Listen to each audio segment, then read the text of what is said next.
Welcome to new TV Telugu. ఇప్పుడు Telangana top 10 చూద్దాం. బెల్లంపల్లి పట్టణంలోని కాంటా చౌరస్తా వద్ద తిలక్ వాకర్స్ అసోసియేషన్ ఆధ్వర్యంలో భవన నిర్మాణ కార్మికులకు, నిరుపేదలకు, యాచకులకు అల్పాహారం పంపిణీ చేశారు. దాతల సహకారంతో జరిగిన ఈ కార్యక్రమంలో అసోసియేషన్ సభ్యులు, దాతల కుటుంబ సభ్యులు పాల్గొన్నారు. ఈ కార్యక్రమం ద్వారా పలువురు లబ్ధి పొందారు. సూర్యాపేట జిల్లా జాజిరెడ్డిగూడెం మండలం అరవపల్లిలోని హజ్రత్ సయ్యద్ ఖాజా నసీరుద్దీన్ బాబా దర్గా మహిమ గలదని భక్తులు తెలిపారు. ప్రతి సంవత్సరం ఇక్కడికి వచ్చి కోరికలు తీర్చుకుంటారని పేర్కొన్నారు. 1985 నుండి అరవపల్లి పోలీస్ స్టేషన్లో పనిచేసే హెడ్ కానిస్టేబుల్ మహమ్మద్ అమిద్ కృష్తో ఈ దర్గా వెలుగులోకి వచ్చిందని, హిందూ ముస్లిం తేడా లేకుండా అందరూ దర్శించుకుంటారని భక్తులు తెలిపారు. రైతుల సమస్యల పరిష్కారం కోరుతూ అఖిల పక్షం పిలుపునిచ్చిన జాతీయ రహదారి దిగ్బంధాన్ని నివారించేందుకు ఆదిలాబాద్ జిల్లా బోరాజ్ జాతీయ రహదారిపై పోలీసులు భారీ బందోబస్తు ఏర్పాటు చేశారు. ఎలాంటి అవాంఛనీయ సంఘటనలు జరగకుండా ముందస్తు జాగ్రత్తలు తీసుకున్నారు. జాతీయ రహదారిపై వాహనాల రాకపోకలకు అంతరాయం కలిగిస్తే కఠిన చర్యలు తీసుకుంటామని పోలీసులు హెచ్చరించారు. హైదరాబాద్ ట్యాంక్ బండ్ అంబేద్కర్ చౌరస్తా వద్ద మావోయిస్టులపై జరుగుతున్న బూటకపు ఎన్కౌంటర్లకు వ్యతిరేకంగా వామపక్ష పార్టీలు నిరసన తెలిపాయి.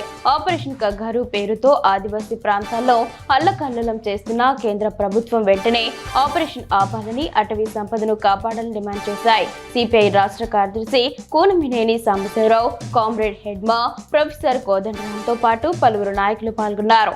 హెడ్మా ఎన్కౌంటర్ల పేరుతో హత్యలు జరుగుతున్నాయని, అరెస్టు చేసిన మావోయిస్టులను కోర్టులో హాజరుపరచాలని డిమాండ్ చేశారు.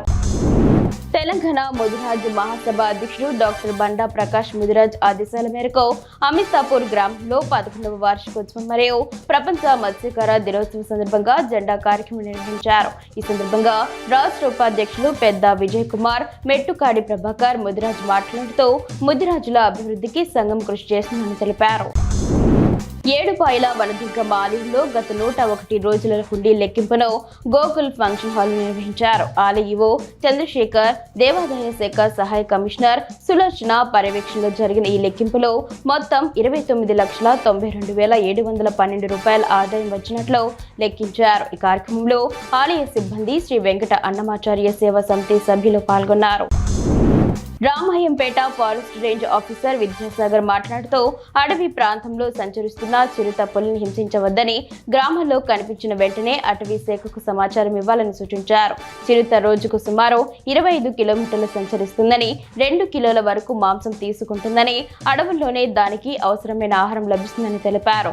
ప్రజలు అప్రమత్తంగా ఉండి చిరుత బయటకు వచ్చినప్పుడు అటవీ అధికారులకు సమాచారం ఇవ్వాలని ఆయన విజ్ఞప్తి చేశారు.